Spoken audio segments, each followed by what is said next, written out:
And now I'm asking the question whether the non-communist authoritarian omelette can be unmade. So if I were to say in a very simplified manner, it's the turnout and Tusk. This is what you need.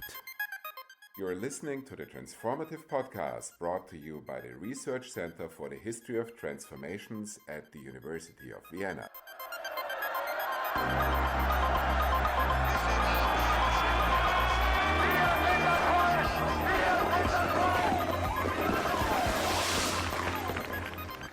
Welcome to the newest episode of the Transformative Podcast. My name is Irena Remestvenski. I'm Managing Director at the Research Center for the History of Transformations at the University of Vienna. Today, I have a special episode for you, revisiting our last Transformative Salon, in which we hosted historian Jan Gross and cultural studies scholar Magda Szcześniak for a discussion on dismantling authoritarian rule in Poland. Jan Tomasz Gross grew up in Poland but has lived in the United States since 1969. In 2003, he joined the Princeton History Department after teaching at New York University, Emory, Yale, and universities in Paris, Vienna, and Krakow. He is the author of a number of books, but perhaps most famously among them of the book Neighbors from 2001, which reconstructs the events during the Holocaust in the Polish town of Jedwabne. Magda Szcześniak is Assistant Professor of Cultural Studies at the Institute of Polish Culture, University of Warsaw. Her newest book, published in 2023, is titled Poruszeni – Awans i emocje w socjalistycznej Polsce, or in English, Feeling Moved – Upward Mobility and Emotions in Socialist Poland. After hosting these two very distinguished guests live at the Café Mercure in Vienna, we are bringing you their thoughts on authoritarianism in Poland, preceded by a short introduction by János Mátyás Kovács, who moderated the discussion in his role as senior researcher at RECET. So let me make just two or three very short introductory remarks. As strange as it may sound, the big question for my generation in 1989 was somehow related to kitchen matters.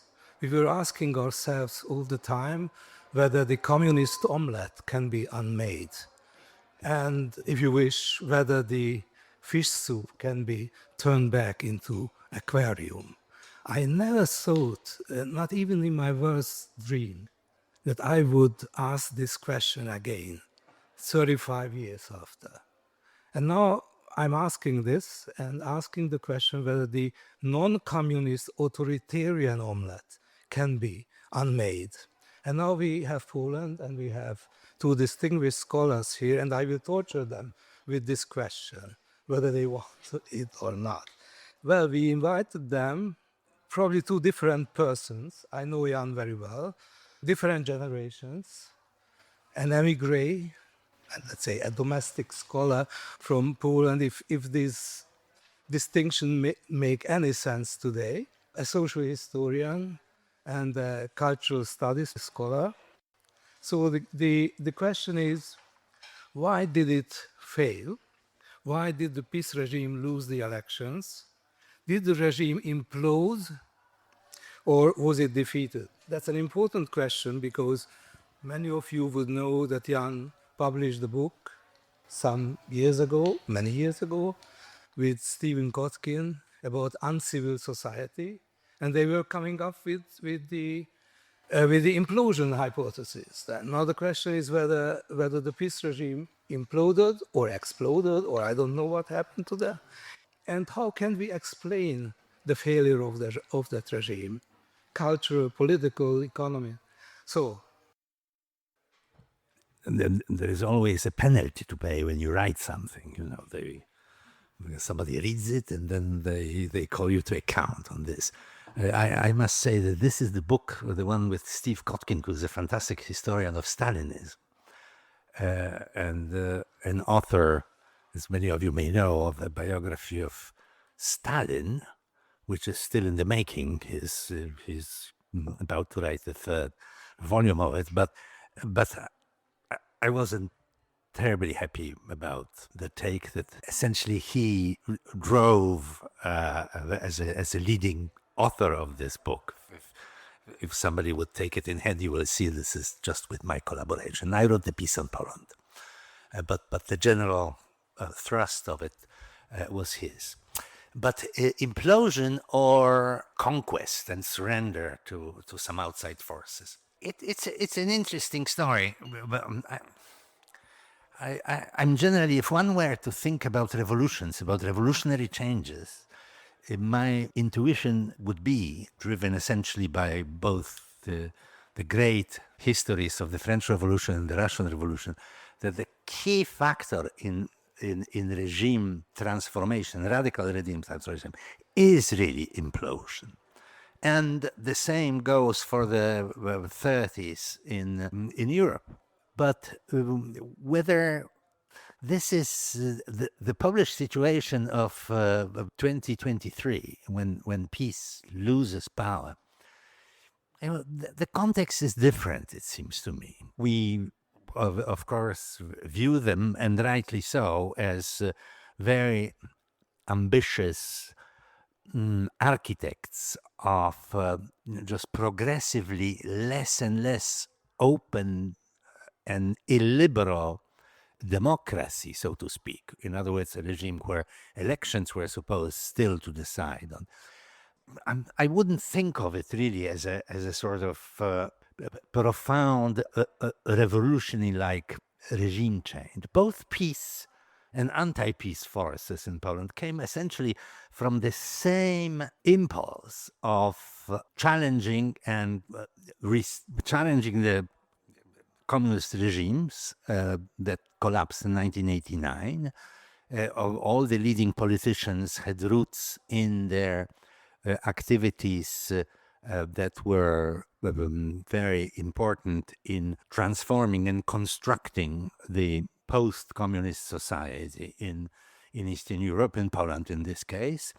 And then things happen, so to speak, as they do very often in politics. There is a history to collapse of peace regimes also.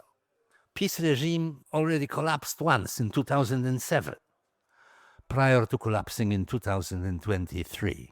It could have been the hubris of its leader that was really the very crucial factor that played out at the time, certainly in 2007. It's a subject matter that's interesting in itself. But as the 2023 goes, in other words, the elections of October, I think that, in a strange way, the answer is very simple. It's very simple and very complicated at the same time, because this was a regime that had everything in its hand, in a way. After 8 years of being in power, and they very deliberately and kind of cleverly set up the rules of the game in such a way that they were completely tilted. And the best measure of it perhaps being that they have infinite financial resources that were used essentially by drawing on governmental treasury, and in a variety of ways disguising it rather thinly. They are now regretting that they did it so recklessly, this whole process, but because they never thought about losing these elections, and they just went full barrel forward. What happened and what was unexpected in a way, I think, and I'm saying it a little bit like contre cœur, so to speak, because I come from a generation that was still steep in sort of Marxist pedagogy. In my youth, I was very fond of revisionist Marxism, and in my days, went through, had a lot of contact with Marxism, as it were, and the role of individual in history was not viewed as something of a crucial nature. There were processes, there were general phenomena, and social forces, etc., etc. And here I'm time and again in my old age confronted with the fact that in fact personality in history and in politics matters very much. So the key issue or the key factor that brought about the change of regime in 2023 was this extraordinary political acumen and talent and energy of Donald Tusk. If there is one person story that somehow is on my mind as somebody who could be brought in as a parallel here, as to just give you a sense how talented a politician he is. I've spent most of my life in America, and an equally talented guy that I saw was Bill Clinton. Just extraordinary political animal. Tusk turned out to be a person of that sort, and I think he was a fundamental element here. And then, if one were to look at just concrete facts on the ground that happened, the other phenomenon that took place was the turnout. Very unusual for Poland. 74% of people eligible to vote went to vote.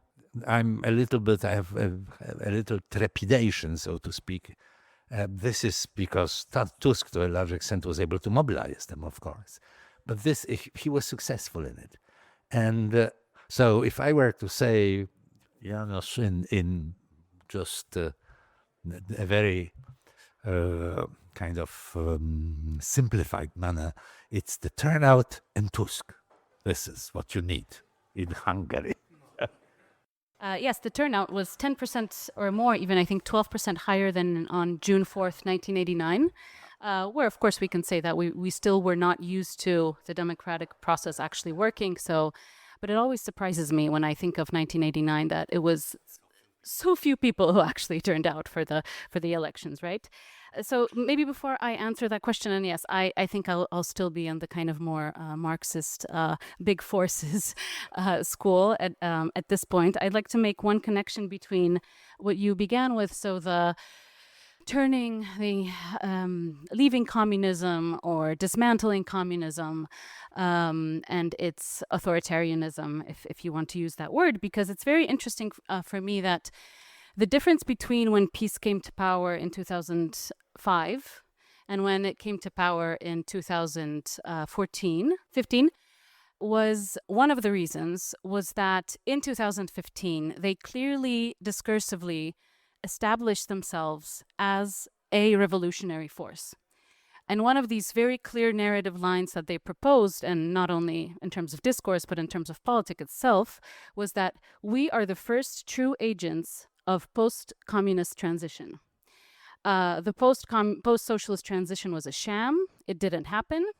I don't know what they were doing between 1989 and 2015, but okay, they make the statement that Poland still needs to be decommunized. One of the first bills that they introduced was the decommunization bill, which was a bill that forced local governments to dismantle very different types of monuments, from Dziga Wiertów in Białystok through gratitude to Russian army monuments, Rosa Luxemburg, of course, and so on and so on. And they really kind of tried to emphasize the fact that they are the true revolutionary spirit. In a sense, the way they, of course, we know that it was all in their interest, but the way they talked about the judiciary changes also kind of was played into that narrative, right? So this was a space that for them needed to be cleaned of these communists, post-communists, and so on and so on. So of course it was kind of fall anti-communist discourse, but I think it's important to notice that they really kind of used this parallel, establishing themselves as the revolutionaries. And I think you can only do that for some time, right? And that one of the reasons why they didn't win this election was the fact, simply, this is a kind of larger view, was that recently, the past 2 years, the past post-COVID, post-pandemic years, were in very in different countries, in different political settings, were a time of abolishing those who were in power. So the incumbent parties, right? And I think that there were very many things that worked against peace. It was their handling of COVID. It was inflation. It was the economy, right? It's the economy, stupid, and so on. It was, of course, women's rights.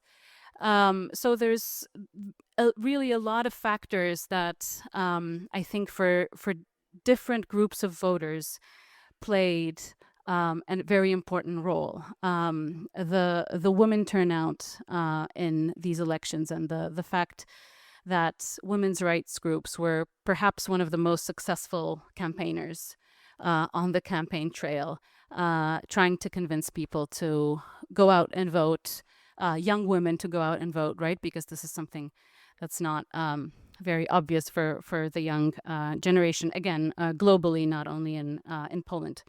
So I think it was many different factors that led to the victory of the coalition.